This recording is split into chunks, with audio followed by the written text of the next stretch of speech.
Same with the smaller units, 75. These can all have the CHP put on rate. So all of this gas system is coming off. All of these diaphragm systems coming off.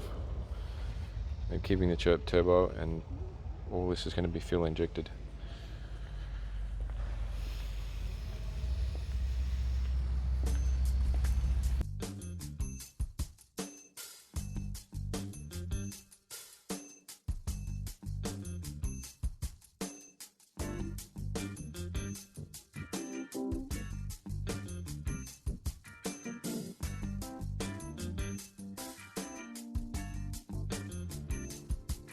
Merch updates are ready. If you want to look good in the H2 hot rodding scene, and if you would like to pick up some hydrogen hot rodding merch, now is your chance. Please head over to our hydrogen hot rod shop. The link is in the description. Thanks. Alternatively, you can send me an email or join me on WhatsApp chat. The details are in the description.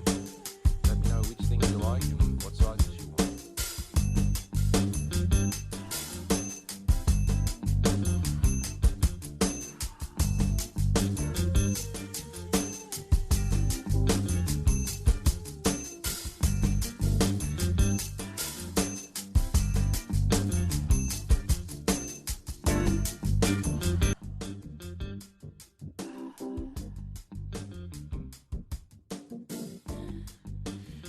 Network of home builders is growing very fast. Whether it's a roadster, supercar, or a yacht build, or maybe even an industrial power gas energy project. I'm here to assist and guide you. Please head over to the Consult with Dan link in the description, book a discussion for 10 to 30 minutes, and I will save you decades of study.